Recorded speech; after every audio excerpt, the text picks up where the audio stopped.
Hi, I'm Bob with Marcella Family Farm. In today's video, we're going to teach you everything you need to know about pruning peaches, plums, nectarines, and other stone fruits. From small to large, from a 1-year-old tree to a 5-year-old tree. This here is a 4-year-old peach tree. As you see here, we kind of let it go a little bit too much. We're a little bit too cautious, but what you want to do with these stone fruit trees is have an open center. It allows airflow. It gives you nice main branches coming off. You could go 3 to 5 on those. You almost want it to be like an upside down umbrella or a vase or whatever you want it to be, but you want an open center. So the first thing we're going to do is take out this big chunk here in the middle that we probably should have cut out last year.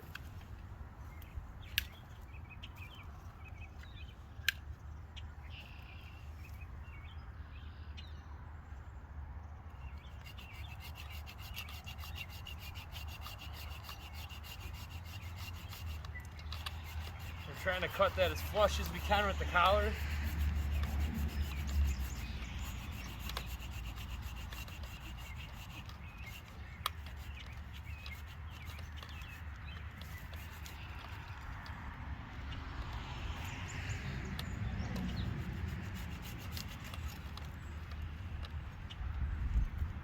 And you're gonna say, wow, why are you cutting off such a huge piece of your tree? Well, it's actually for better life for the tree. So you see I have a nice open center here now. And we still have way too many branches on this tree. So if you look here, by opening this up, the tree will get more sun, it'll get better airflow, and you might not be able to see in the video, but the tree is starting to lean that way. The next thing we're going to do is get any branches that are coming up here. Lots of these branches that come up will not fruit. They're like water sprouts. They're not that great for the tree, so anything growing up, they take away a lot of nutrients and energy from the rest of the tree here. You can see this tree needs quite a bit of work.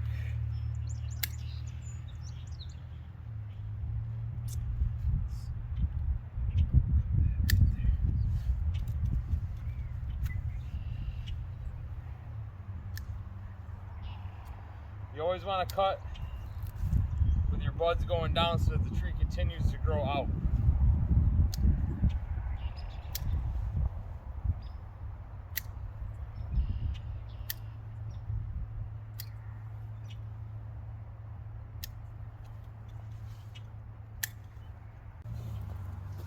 We're just going to keep cutting them back a little bit here.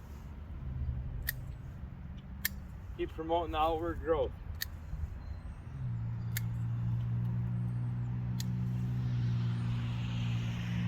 When I say that, what I'm trying to say is you'll see a leaf bud like that right here. This, if you cut like this, will grow outwards because it's growing that way. These are what the flower buds look like. I'm going to take this off here because I do not like what that one's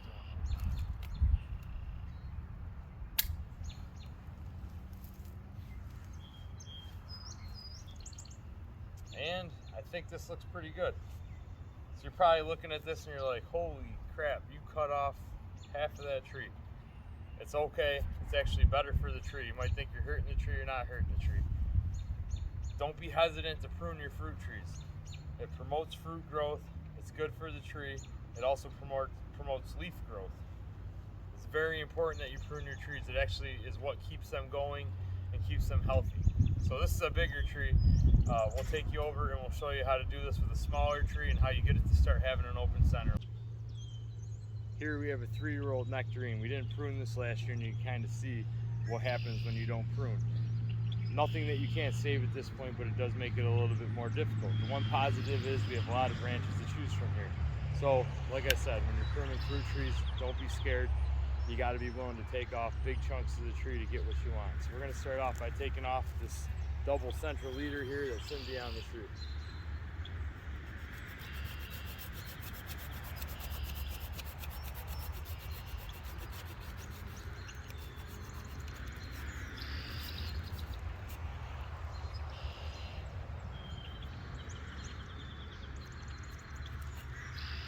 And again, we back cut to try to avoid some of the issues. So now you can see we got a big open center here. We're going to take away the inner growing growth and the water sprouts. So immediately we take this away, we're going to take this away, that away, right here. And you got some nice outward growth here.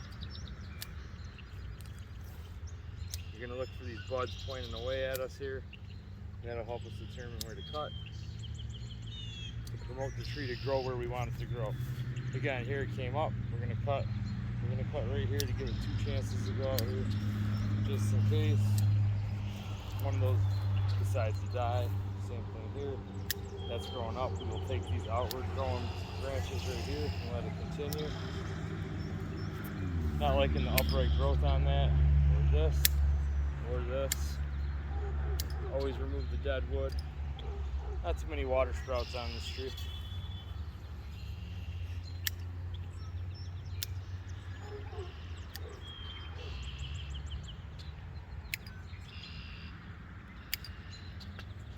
So lots of nice outward growth. This is going to end up being a crosser, so we're going to take it down right there.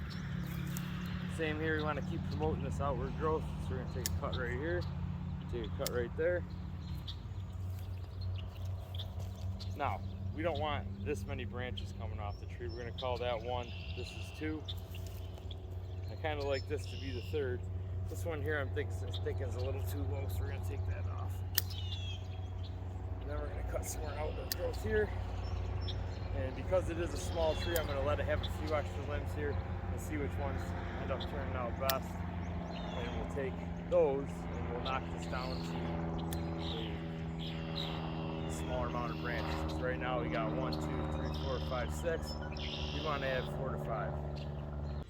Here we have a 2-year-old nectarine. Kind of see we let it go here the first couple of years, but it looks like we have a lot to work with. Something else that's really important to do in between pruning trees is to clean your pruners. You could use a bleach dip or you can use rubbing alcohol. I like to saturate a piece of paper towel, completely soak it, and carry it around with me.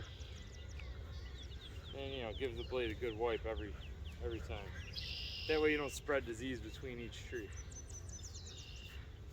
So just like a peach, plum, or other stone fruits, you want to prune this with an open center. You can see here that we have 1, 2, 3, 4, 5, 6, 7, 8 branches.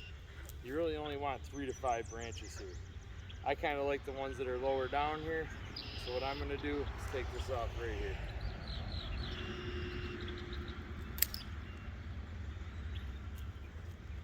Next thing I'm going to do is take this lower branch off right here, because we've decided we're going to go with these 4 branches. We have a crosser right here that's going to get taken off as well. Like I said, cut as close as you can to the collar. Then here we want to promote outward growth. So we're going to take this and we're going to cut it way back to here. And every year you'll see that nice new redwood and it'll come out this way. That's what you're going to get your fruit on. So for example, this is red. This is what we would get our fruit on. On a tree this size, we're really not worried about that. And honestly, you'd want to actually take off any of the fruit that grows on it. Same thing here. You're going to come here and you're going to cut the outward growth. Same here, outward growth. This is a water sprout, so we take that away. And here you got a growth coming up, but you also have growth coming this way. So you're going to want to take this upward growing branch, cut it, and then prune these out.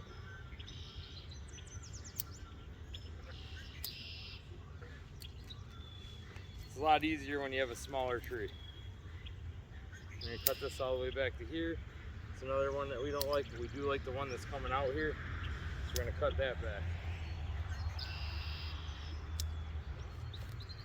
So you can see it's something real simple here, and you're probably going to end up with a pretty decent open center. It's not ideal, but good enough where the tree's going to be strong, and hopefully we get 4 nice branches coming out. What I'll show you next is a 1-year tree. It pretty much looks like a stick, and we'll show you what we do with those. Plum that we planted last year.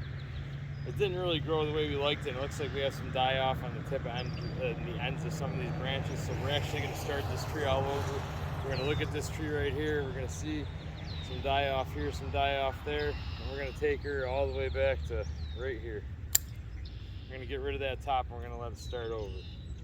Here we can let it have 1 liter there for the vase, and then we have another one here that was broken off. So now this tree has a chance to grow brand new. The other thing you want to look for, again, look at, we have these suckers down here. These are going to do nothing but steal energy away from the tree growing on the top. And these are easy to take off. But you definitely want to get rid of these because they will steal a ton of energy from the tree. Like I said before, you want to keep your branches off the ground because it'll bring in tree predators. There are also predators that'll come in and eat the bugs that eat the trees. Those are hard to come by. When you garden organically, they do come around more because they don't die from the pesticides and whatnot you use. But we found even organic gardening that it's really tough to keep stone fruit alive, peaches, plums, nectarines, because of the coddling moth, or getting fruit for that matter is also difficult because of the amount of pests that want to get in. But again, don't be scared. Start your tree over if you need to. This tree's got a nice red color. It's got a lot of life left in it. You might as well cut it now so that you have good harvest in the future. This is an example of a plum tree that should have been pruned years ago. We're actually going to cheat this year. We're going to let it grow because there's a lot of nice fruit on here. We're going to prune it back a bit, and we're going to wait till we harvest all the fruit to cut this down here and allow a new open vase type style, umbrella style tree grow. So when you're thinking about stone fruits, peaches, plums, nectarines, fleuries, any of the hybrids, you really just want to make sure that you have that open center. It'll help the tree stay strong in bad weather, and it'll help you get more fruit on a yearly basis. I really appreciate you watching, and I'd appreciate if you gave us a thumbs up and subscribe. Thanks for watching.